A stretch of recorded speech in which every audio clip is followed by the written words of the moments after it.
पाकिस्तान ने जम्मू कश्मीर के राजौरी में तोड़ा सीज फायर। पाकिस्तानी रेंजर्स की फायरिंग में एक जवान शहीद। अवंतीपुरा में जैश के 2 आतंकी गिरफ्तार। नगरोटा हमले को लेकर पाकिस्तान के हाई कमिश्नर को किया तलब। विदेश मंत्रालय ने भेजा नोटिस। पाकिस्तान से भेजे गए थे जैश के 4 आतंकी। जम्मू कश्मीर में पाकिस्तान की फिर ड्रोन वाली साजिश। सांबा सेक्टर में पाकिस्तानी ड्रोन ने पार की अंतर्राष्ट्रीय सीमा। दोनों ड्रोन पर सीमा सुरक्षा बल के जवानों की फायरिंग। इलाके की घेराबंदी कर ड्रोन की तलाशी तेज। ओवैसी का एक बार फिर से भड़काऊ बयान। ट्वीट कर हिंदुत्व को बताया झूठा। लिखा, हिंदुत्व सिर्फ एक समुदाय के पास देखना चाहता है, राजनीतिक शक्ति, मुसलमानों का राजनीति में आने का विरोधी। पूर्व उपराष्ट्रपति हामिद अंसारी ने राष्ट्रवाद को बताया कोरोना से बड़ी बीमारी। कहा, देश कोरोना से पहले धार्मिक कट्टरता और आक्रामक राष्ट्रवाद जैसी महामारी का शिकार। देश में बीते 24 घंटे में आए कोरोना के 46,232 नए मामले। 564 मरीजों की मौत। 24 घंटे में 49,000 से ज्यादा मरीज ठीक।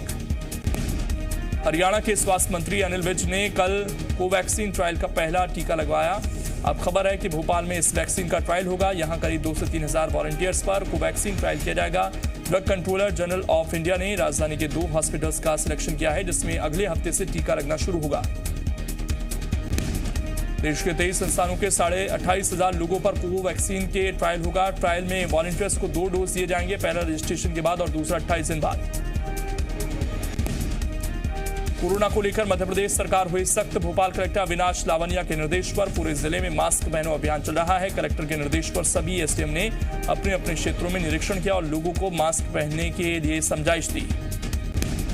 साथ ही जिन लोगों ने मास्क नहीं पहना था उनके चालान भी काटे गए। प्रशासन ने दुकानदारों को भी सोशल डिस्टेंसिंग का पालन कराने के साथ ही बिना मास्क लगाए ग्राहकों को सामान नहीं देने के निर्देश दिए। कोरोना के बढ़ते मामलों को देखते हुए भोपाल व्यापारी संगठनों ने बड़ा फैसला लिया है। आज से भोपाल के सभी बाजार रात 8 बजे तक ही खुलेंगे, यानी बाजार की सभी दुकानें रात 8 बजे के बाद बंद कर दी जाएंगी। इससे पहले प्रशासन ने रात 10 बजे के बाद बेवजह घूमने पर पाबंदी लगा रखी है और आज से भोपाल में मास्क चेकिंग अभियान की शुरुआत भी हो रही है। कोरोना के कहर के चलते इंदौर के प्रसिद्ध 56 दुकान मार्केट के दुकानदारों ने अहम फैसला लिया है। 56 दुकान मार्केट अब से रात 9 बजे बंद हो जाएगी। आम दिनों में ये 11 बजे तक खुली रहती थी। हालांकि 56 मार्केट में 9 बजे से 11 बजे के बीच ही सबसे ज्यादा भीड़ देखने को मिलती है, लेकिन यहां के दुकानदारों ने लोगों के जीवन को महत्व देते हुए यह फैसला किया है। मध्य प्रदेश में कल भी कोरोना के 1,528 नए मरीज मिले, जिसके बाद से प्रदेश में कोरोना के एक्टिव केस 10,402 और कुल केस 1,89,546 पर पहुंच गए। भोपाल में सबसे ज्यादा 378, इंदौर में 313 और ग्वालियर में 96 नए मरीज मिले। कोरोना से कल 9 लोगों की मौत भी हुई। प्रदेश में अब तक 3,138 लोग इस बीमारी से अपनी जान गंवा चुके हैं। राहत की बात यह है कि 917 लोगों को डिस्चार्ज किया गया।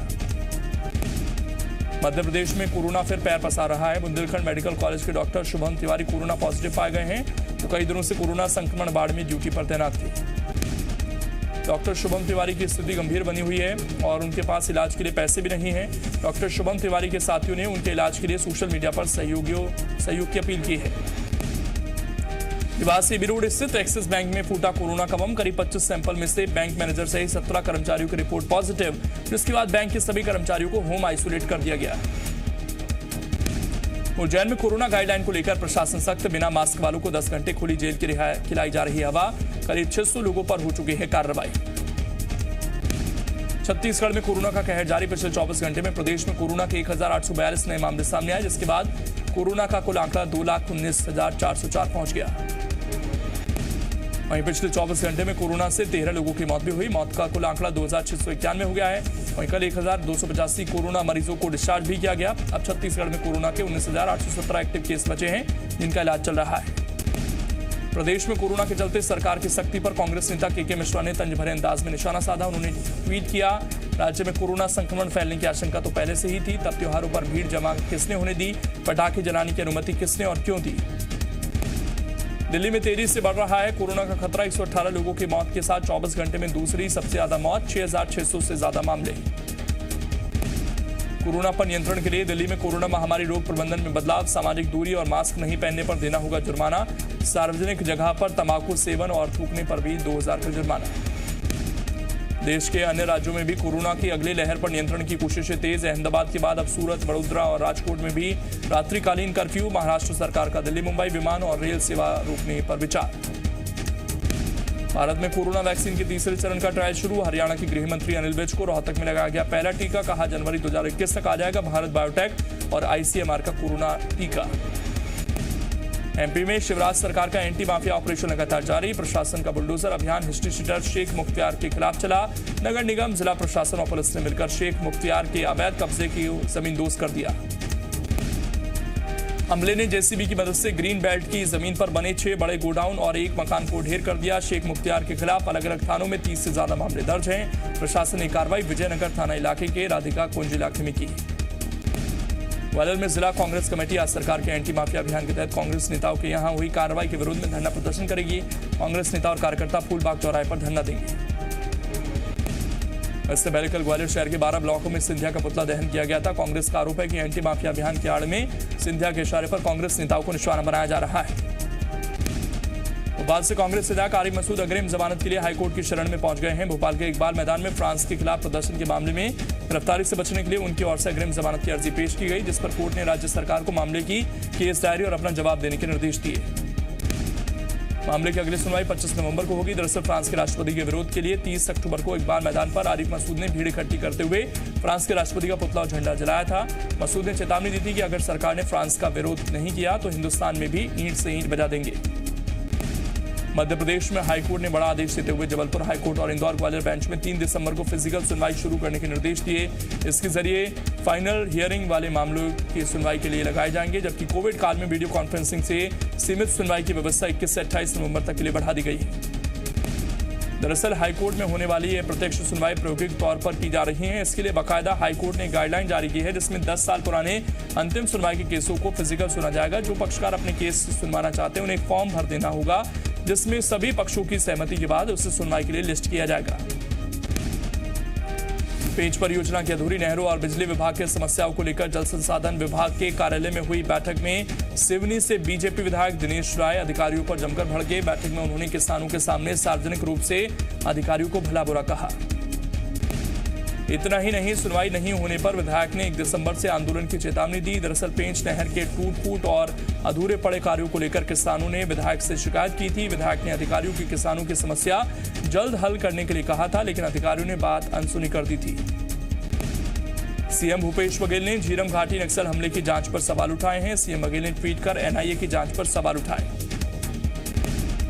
सीएम भूपेश बघेल ने ट्वीट कर लिखा, एनआईए ना तो झीरम मामले की जांच कर रहा है, एनआईए ना ही हमें जांच करने दे रहा है। सीएम बघेल ने सवाल किया कि एनआईए किससे बचा रहा है। प्रदेश में अनुसूचित जनजाति को योजनाओं का लाभ देने और समाज में अच्छा काम करने वाले व्यक्तियों को सम्मानित करने के लिए जनजातीय गौरव दिवस मनाया जा रहा है। उमरिया में 25 नवंबर और बड़वानी में 27 नवंबर को जनजातीय गौरव दिवस मनाया जाएगा। कार्यक्रम में मुख्यमंत्री शिवराज सिंह चौहान शामिल होंगे। जनजातीय गौरव दिवस के अंतर्गत बड़वानी में 1000 और उमरिया में 28 वनाधिकार पट्टों का वितरण किया जाएगा। इसके साथ ही नए शासकीय संस्थानों के भवनों के निर्माण का भूमि पूजन भी किया जाएगा और स्वयं सहायता समूहों द्वारा तैयार किए गए उत्पादों की प्रदर्शनी भी लगाई जाएगी। गरियाबंद पुलिस ने एक नाबालिग लड़की को भगाने के मामले का खुलासा किया है। नाबालिग लड़की के परिजनों ने 7 अक्टूबर को मैनपुर थाने में रिपोर्ट दर्ज करवाई थी। परिजनों को शक था कि अज्ञात युवक उनकी लड़की को भगाकर ले गया है। पुलिस ने तफ्तीश की तो पता चला कि नाबालिग लड़की रायपुर में है। ऐसे में गरियाबंद पुलिस ने रायपुर से आरोपी को गिरफ्तार करते हुए युवती को छुड़ा लिया। पूछताछ में पता चला कि आरोपी युवक टोपेश्वर कुमार नेता लड़की को शादी का झांसा देकर रायपुर लाया था। मध्य प्रदेश जिले के उमरिया में एक निजी स्कूल की शिक्षक की क्रूरता सामने आई है। निजी स्कूल में पढ़ने वाले एक 5वीं कक्षा के छात्र को शिक्षक ने इतनी बेरहमी से पीटा कि उसके हाथ में फ्रैक्चर हो गया। परिवार के लोगों ने मामले की शिकायत थाने में दर्ज कराई है। वहीं जिला शिक्षा अधिकारी ने भी पूरे मामले की जांच के आदेश दे दिए हैं, लेकिन सवाल ये उठता है कि सरकार के रोक लगाने के बावजूद भी स्कूल कैसे संचालित हो रहा था।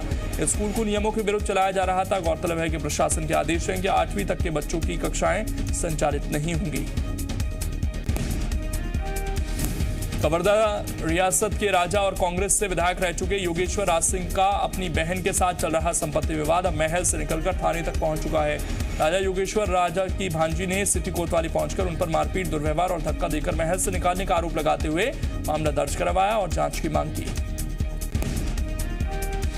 योगेश्वर राज सिंह की पत्नी रानी कृति देवी ने आरोपों को निराधार बताते हुए कहा कि पूरा मामला संपत्ति विवाद का है और मारपीट का आरोप लगाना गलत है। राजा के वकील ने भी दावा किया कि इस तरह के विवाद की पहले से आशंका थी। ऐसे में सिटी कोतवाली में पहले ही इस तरह की अनहोनी का आवेदन दे दिया गया था। आपको बता दें कि करीब 1 महीने पहले ही राजमाता का निधन हुआ है, जिसमें राजा की बहन परिवार सहित शामिल होने आई थी। इस बीच कई बार संपत्ति को लेकर मनमुटाव होता रहा। वहीं पूरा मामला हाई प्रोफाइल होने के चलते पुलिस भी एहतियात बरत रही है। जबलपुर के मझौली थाना क्षेत्र में चल रहे जुआ फंड पर क्राइम ब्रांच की टीम ने दबिश दी। पुलिस की टीम ने 16 जुआरियों को गिरफ्तार किया। जुआरियों के पास से लाखों रुपए जब्त किए गए। शिवपुरी के अस्पताल चौराहे पर उस समय अफरा तफरी मच गई जब दूसरी मंजिल पर बनी एक दुकान में भीषण आग लग गई। आग रात के वक्त लगी। ऐसे में जब तक लोग आग बुझाने पहुंचते, कंप्यूटर टाइपिंग की दुकान में रखा पूरा सामान जलकर खाक हो गया। दुकान संचालक के अनुसार करीब 5 लाख रुपए का नुकसान हुआ है। बताया जा रहा है कि आग शॉर्ट सर्किट की वजह से लगी थी। वहीं इस दौरान फायर ब्रिगेड की लापरवाही भी देखने को मिली। जब फायर ब्रिगेड ने आग बुझाने के लिए पानी डालना शुरू किया तो उस वक्त भी तारों में शॉर्ट सर्किट हो रहा था, लेकिन फायर ब्रिगेड ने पहले दुकान की बिजली की लाइन नहीं काटी। देवास की गैला देवी चौराहे पर उस समय हड़कंप मच गया जब मिठाई की एक दुकान धू-धू कर चलने लगी। देखते ही देखते आग ने पूरी दुकान को अपने कब्जे में ले लिया। लपटें तेज होती देख आसपास के लोगों ने फायर ब्रिगेड और पुलिस को मामले की सूचना दी। फायर ब्रिगेड की गाड़ी ने मौके पर पहुंचकर आग पर काबू पाया। अगर आग ज्यादा भड़कती तो आसपास की दुकानों को भी नुकसान पहुंच सकता था। बताया जा रहा है कि शॉर्ट सर्किट की वजह से पूरा हादसा हुआ। राजधानी भोपाल में ठंड ने अपने पैर पसारने शुरू कर दिए हैं। सुबह से ठिठुरन बढ़ गई है। तापमान में तेजी से गिरावट दर्ज की गई है। मौसम विभाग के मुताबिक दिन का तापमान 25 डिग्री के आसपास रहने की संभावना है। बीती रात राजधानी का तापमान 15 डिग्री के आसपास रहा। जबलपुर के रिटायर्ड इंजीनियर ज्ञान प्रकाश खरे ने पत्नी प्रेम की ऐसी मिसाल पेश की। रिटायर्ड इंजीनियर ने अपने घर को अस्पताल और अपनी कार को ऑक्सीजन फिटेड एम्बुलेंस में तब्दील कर दिया। यहाँ वेंटिलेटर, ऑक्सीजन, एयर प्यूरिफायर के अलावा ऐसी भी कई सुविधाएं हैं जो आम अस्पतालों में नहीं मिलती। दरअसल ज्ञान प्रकाश की पत्नी कुमुदनी को CO2 नार्कोसिस नाम की बीमारी है। इस बीमारी के चलते उन्हें जिंदा रहने के लिए लगातार ऑक्सीजन सपोर्ट की जरूरत होती है। अस्पतालों के लगातार चक्कर काटने के बाद भी ज्ञान प्रकाश ने अपनी पत्नी को अस्पताल से बेहतर और सुरक्षित माहौल देने के लिए घर और कार हॉस्पिटल में तब्दील कर दी। लखनऊ में समाजवादी पार्टी MLC के फ्लैट में गोली चलने से एक व्यक्ति की मौत। MLC अमित यादव के भतीजे समेत 4 हिरासत में। बर्थडे पार्टी के दौरान चली गोली। दिल्ली में आज प्रदूषण के हालात खराब। सुबह के वक्त 313 पर रहा एयर क्वालिटी इंडेक्स। नोएडा और गुरुग्राम के हालात भी खराब। कॉमेडियन भारती के घर NCB की रेड। ड्रग्स केस में कॉमेडियन भारती के घर NCB की छापेमारी। अंधेरी स्थित घर पर NCB की छापेमारी। कोरोना संक्रमण को लेकर GMPCG ने चलाया रोको टोको अभियान। मास्क नहीं पहनने वालों को रोक कर चेताया। 2 गज की दूरी, मास्क है जरूरी।